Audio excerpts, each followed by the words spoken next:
Selamat pagi Bapak Ibu Saudara-saudari. Shalom dari Tuhan kita Yesus Kristus kiranya menyertai kita.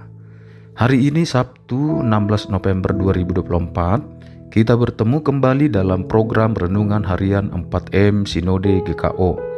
Sebelum kita mendengar dan menerima firman Tuhan, saya ajak Bapak Ibu Saudara-saudari kita berdoa. Mari kita berdoa.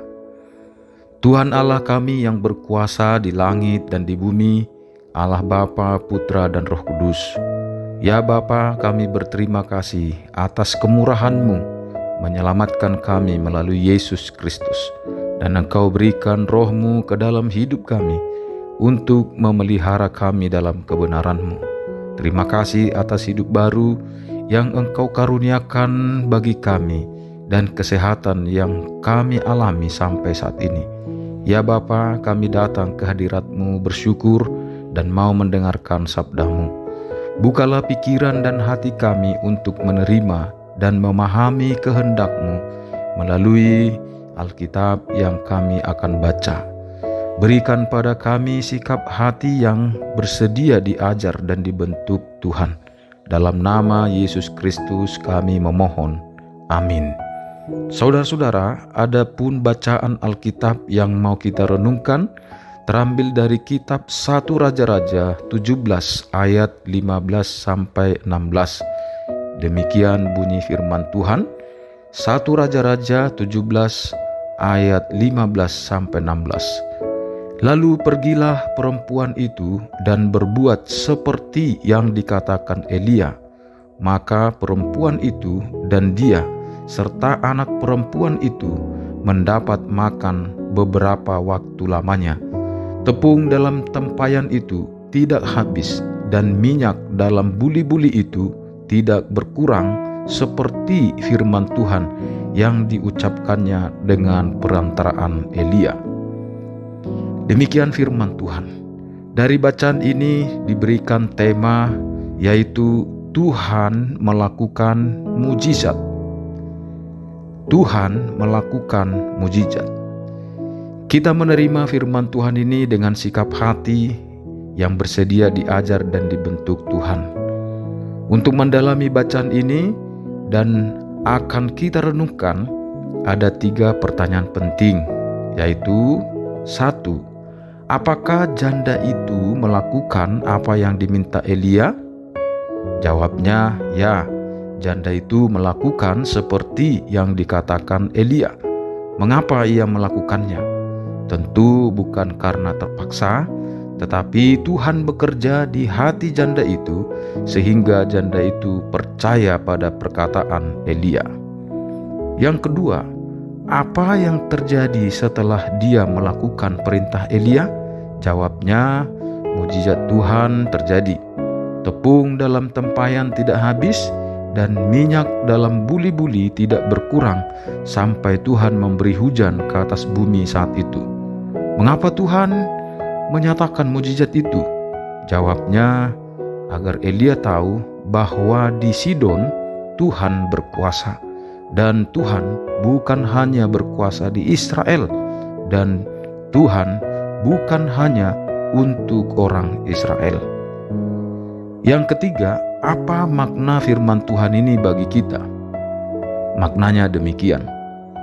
Saudara-saudara, ayat 15-16 ini adalah puncak dari babak pertama kisah pertunjukan kuasa Tuhan atas Elia. Sebelum Elia bertemu dengan Ahab dan Isabel untuk menyatakan kuasa Tuhan yang hidup yang sudah diragukan oleh umat Israel karena Ahab membangun tempat-tempat pemujaan untuk Baal di Yerusalem. Seiring banyaknya tempat-tempat pemujaan terhadap Baal, maka nabi-nabi Israel banyak menjadi nabi-nabi Baal. Dicatat ada 450 orang banyaknya. Semua nabi-nabi Baal ini mati dibunuh Elia. Tetapi Elia, dia takut pada Isabel. Kemarau diizinkan Tuhan terjadi di wilayah kerajaan Ahab sampai ke Sidon sebagai hukuman Tuhan atas dosa Ahab sebagai raja Israel di Samaria pada saat itu. Tuhan melatih Elia di tempat-tempat yang sulit sebelum tampil di Gunung Karmel agar Elia mengenal Tuhan dan mengetahui bahwa Tuhan adalah Allah yang berkuasa dan hidup. Mulai dari Sungai Kerit di sebelah timur Sungai Yordan, Elia mengalami kuasa pemeliharaan Tuhan. Atas perintah Tuhan, burung gagak memberi Elia makan dan minum. Sungguh ajaib, kan? Dari Sungai Kerit, Tuhan perintahkan Elia ke Sarfat, wilayah Sidon, dan ini juga wilayah Libanon saat ini. Sidon ini adalah tempat atau daerah kelahiran Isabel. Masyarakatnya mempercayai dan memuja Baal atau dewa-dewa atau patung-patung. Di Sarfat ini, Elia dilatih oleh Tuhan untuk melihat mujizatnya, kuasanya, agar Elia tahu bahwa kuasa Tuhan jauh lebih hebat dari Baal yang disembah oleh masyarakat Sidon, bahkan yang dipercaya Isabel dan Ahab. Di Sarfat, Tuhan memerintahkan seorang janda miskin untuk memberi Elia makan. Elia tentu lelah. Dari Sungai Kerit ke Sarfat diperkirakan 150 km. Bila ditempuh berjalan kaki, kurang lebih 4-5 hari. Dan bertemu dengan janda miskin yang punya segenggam tepung dan sedikit minyak dalam buli-buli. Kalau diolah dan dimakan habis, maka tidak tahu lagi nasib mereka esok hari dan seterusnya, sementara kemarau masih panjang. Dengan dialog yang cukup singkat antara Elia dan janda Sarfat itu, Elia minta minum dari janda itu dan janda itu memberi dia minum. Lalu Elia juga minta roti, dan akhirnya dengan dialog yang cukup singkat dicatat di sana, akhirnya perempuan itu membuatkan roti bagi Elia seperti apa yang diperintahkan oleh Elia. Atas kuasa Tuhan, dari mulut Elia yang mengucapkan perkataan Tuhan, mujizat pun terjadi. Lalu Elia bisa makan, serta janda dan 1 anaknya pun bisa makan.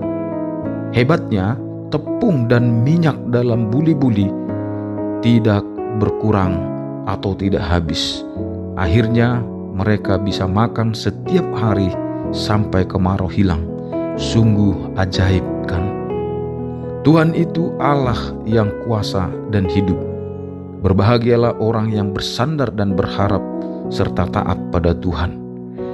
Nah, apa makna bagi kita? Apa yang mau kita lakukan dari firman Tuhan ini?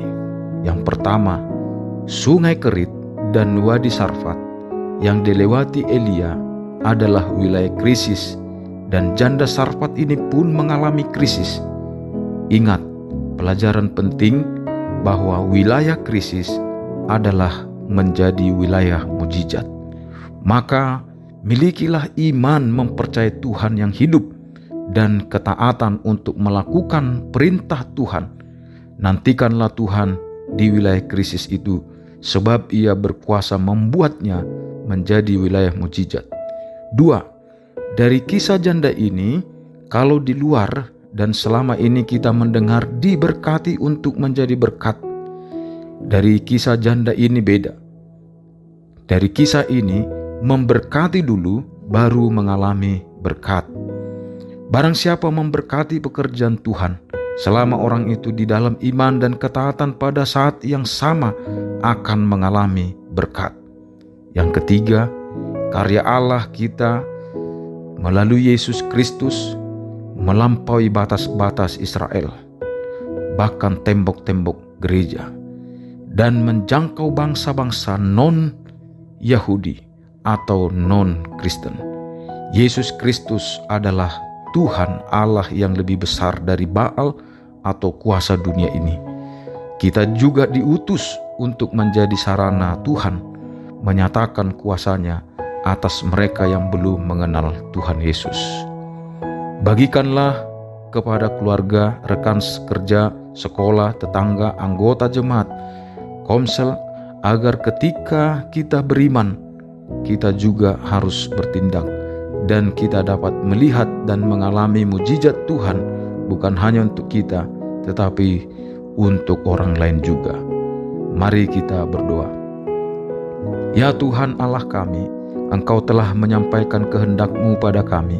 Apa yang kami dengar dan pahami, kiranya itu mengubah kami, dan tolong kami untuk melakukannya. Ya Bapa, berkatilah anak-anak-Mu yang mendengarkan firman-Mu dan melakukannya. Kiranya setiap kami mampu mempercayai dan mentaati-Mu, baik dalam situasi senang ataupun sulit. Mampukan kami membagi yang kami punya, terlebih-lebih ketika kami hanya memiliki sedikit atau kecil, untuk memberkati pekerjaan-Mu dan yang Engkau perintahkan. Karena Tuhan pemilik apa yang kami punya, selebihnya mujizat-Mu tidak akan berhenti atas kami. Terima kasih Tuhan atas firman-Mu. Dalam nama Tuhan Yesus Kristus kami bermohon, kiranya kasih dan anugerah dari Allah Bapa dan Tuhan kita Yesus Kristus senantiasa menyertai kita. Amin. Shalom, Tuhan Yesus memberkati.